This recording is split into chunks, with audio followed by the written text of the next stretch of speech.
Let's just take another more, because this is quite the hassle to set up.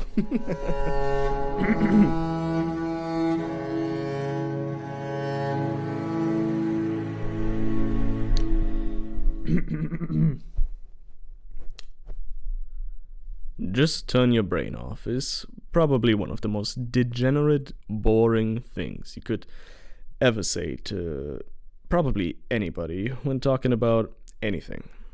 Don't get me wrong, it's probably quite the helpful mantra. Just simply not thinking and just enjoying things must be great. It's probably nice to not be weighed down by every single possible consequence that might result from a decision as simple as getting out of bed. Innocent like a child. You see, I belong to a group of people that simply can't just turn their brain off. It's always running, always gnawing, always coming up with new things, no matter where, no matter when, even if those things aren't really all that helpful. It's especially not helpful when I'm trying to sleep, and I spend hours dissolving useless information and coming up with fantastical scenarios. For example, this one right here. Throughout history, mankind has come to learn a great many things and unlearn an even greater amount. As time went on, our understanding grew, and with new advancements, old ideas had to be thrown out.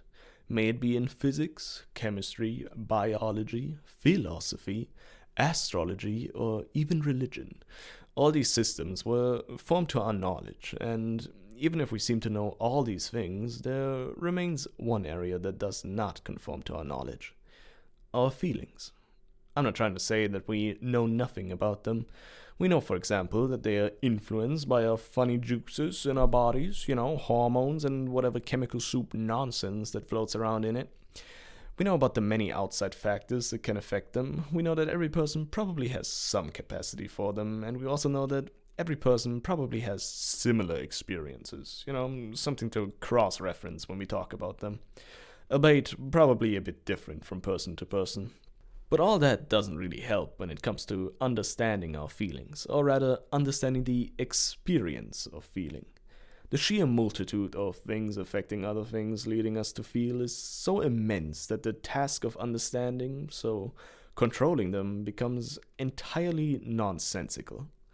Yet there is one constant, something about your feelings that is true no matter what. Anime is just kinda cringe, bro. May it be the fan service, the dramatic poses, the over-the-top voice acting, the tropey characters, the edginess, the obviousness of its messaging, its art style, or maybe just that one kid Naruto running through the halls. Most people will find at least something in this by now massive field that will make them squirm. But why? Because if you try to explain to your average Joe Schmo why a story about a guy wanting to diddle his 14-year-old little sister is actually really funny and kinda sweet at times, it's probably not gonna end well. Yeah, so I finally watched OreImo, and actually, given that I half remember the countless discussions and heated threads in my early days, I was expecting some grand truth to be opened up before me once I actually do watch it. Some eldritch deity coming down and implanting in me forbidden knowledge. But actually, it's quite tame given today's standards. Literally just a few booty shots here and there, and an overemphasis on lolly feet. And of course the incest. But besides that, it's literally just your average rom-com anime with above-average characters and one angelic being thrown into the mix. And it's a pretty fun ride overall. So why am I talking about an anime that released years ago and really is only relevant to people still stuck up on the waifu war that concluded as soon as it started? Well, mainly because I want to meme around and try stuff out before I get to the stuff I really care about, but also because it perfectly utilizes one of anime's greatest assets: its lack of care. Anime, or rather otaku culture, is quite the fascinating beast, an Ouroboros of sorts. What came first, the Kumas or the producers? A pointless question, really, because all that matters is what sells best. And that just happens to be cute anime girls. But even if they are just Kumas, they need new stuff every once in a while. Can't jack it to the same girls every day, after all. But because taking risks in storytelling or animation is quite the gamble that oftentimes just doesn't pay off, the obvious route becomes the mimetic one. We take one idea that's tried and tested and then put a new element in there. Today it's happening with isekais. Otherworld is a slime, otherworld but it's a fantasy world war, otherworld but you're the bone daddy. Otherworld but it's a sitcom, otherworld but you suffer, and otherworld but there's rape accusations. You'll get it by now. Same things seemed to happen back then, which gave us rom-com but incest. But that's not to downplay any of these stories themselves, except for Shield Hero. Jesus, that is just bad. Except for the first arc, I guess. But Jesus. Because even if the setting is quite formulaic, the characters and the story can vary widely, and sometimes there's just something there that just really hits home. And surprisingly enough, OreImo was one of these home hitters.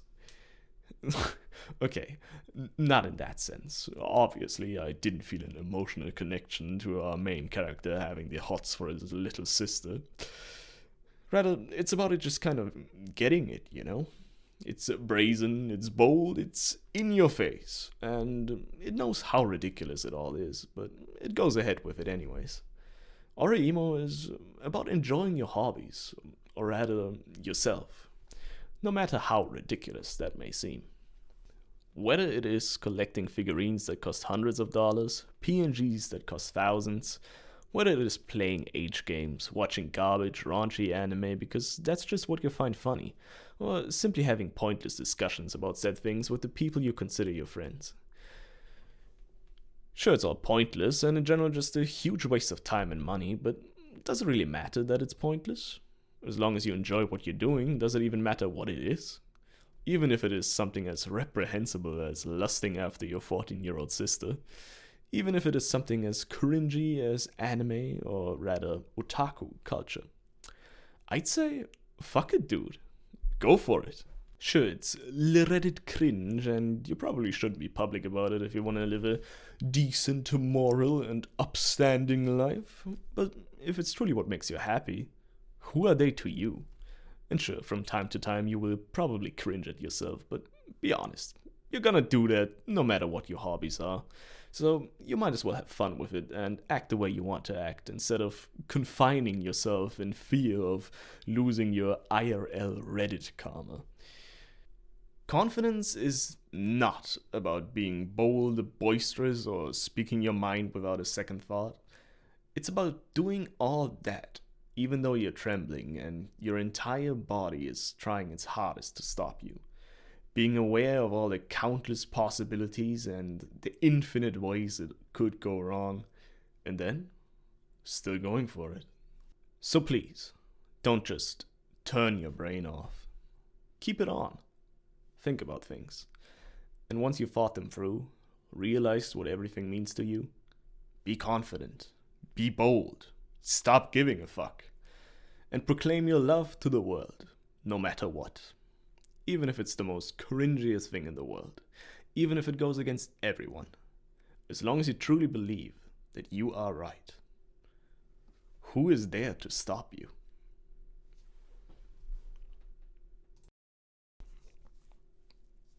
You know, this is where I probably would have ended things, but I can't talk about OreImo in good conscience without talking about that ending.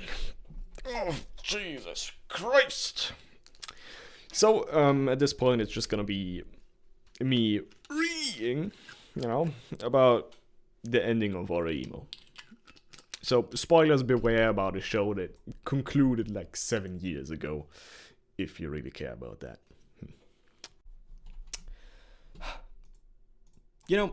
I really liked the stuff it tried to tell between all this slice of life funny business. You got your standard themes of friendship and how does a certain kinship between weebs even if they hate each other's shows. And going against the norm simply because you prefer the alternative, even if it will force great sacrifice upon you. Like having to reject the absolute perfect being, the angel that is Kuroneko. I have never in my life seen a character with bigger balls than her. I mean, she knows she doesn't stand a chance and is insecure about a lot of things, but that's not reason for her to give up. But try better. To just keep on fighting even though your entire being pushes against you and begs for you to stop. And using her failures to fuel herself and her ego. Now that is a true hero. BNA can go suck it. Ooh, Daddy Almighty, please come down and save the day. Ooh, ooh, we act like our show is working about.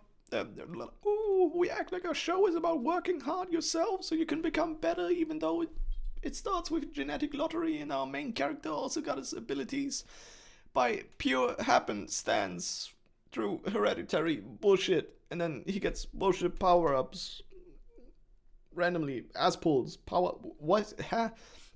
But I can probably complain about BNA and gush about Chuni some other time, so back on track. The main character probably said it best. For the average Joe Schmo, it's probably important to live life after the established norms of society in order to live a happy life. They are tried and tested for the average person, after all. But for some, they just don't work. Because we simply care about different things than the average person. They leave some of us just miserable. The rejection and the ensuing fight with his plain childhood friend from next door being the epitome of that philosophy. And then they throw everything out the window. All the rejections, all the sacrifice, because in the end, in the last possible moments, like 4 minutes before it all ends, before like the night novel is over, yeah, it's revealed that they were just pretending to be in a relationship. And then they just return to the status quo, to being friends. Like, nothing ever happened. Like, what? What? What? How? So, we spent the entire last episode being like, fuck you, fuck society, because I love my little sister, and she loves me, and we're gonna carve our own path, no matter what anybody says on the matter. And then everybody just goes back to being friends, I guess? Everything back to normal, just like that? And then it just ends. We don't even get to see the reactions of all the characters who rejected. Like, huh? Kuroneko? What's with the neighborhood girl? Like, your sister literally beat the shit out of her. Like, they were fist fighting and shit. And then she was threatening to tell her parents about it. And then it just ends. Saying nothing at all.